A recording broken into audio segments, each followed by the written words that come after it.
বনি ইসরায়েলের সময় এক ছোট্ট গ্রামে বারশেষা নামে অত্যন্ত ধার্মিক এক ব্যক্তি ছিল।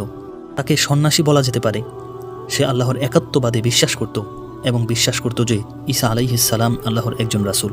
সেই গ্রামে 3 ভাই ও 1 বোন থাকত। সেই ভাইদের জিহাদের জন্য ডাকা হলো, কিন্তু তারা বোনকে একা রেখে যেতে চাইল না। কার কাছে রাখবে চিন্তা করতে লাগলো। গ্রামবাসী বারশেষার কথা বলল, কারণ গ্রামের সবাই বারশেষাকে উত্তম চরিত্রবান হিসেবে জানত। তো তারা বারশেষার কাছে গেল। যখন তার কাছে তার বোনকে রাখতে চাইল, সে রাজি হলো না এবং বলল, আমি অভিশপ্ত শয়তানের কাছ থেকে পানাহ চাই, কারণ সে ভয় করছিল যে সে গুনাহে লিপ্ত হয়ে যেতে পারে। তখন শয়তান বারশেষার মনে কুমন্ত্রণা ওয়াসওয়াসা দিতে আসলো। চালাক শয়তান জানত যে বারশেষার মন খুবই নরম।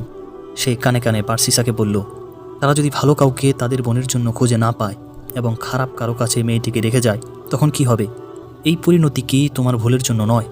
বারশেষা বুঝতে পারেনি যে এটা শয়তানের কুমন্ত্রণা।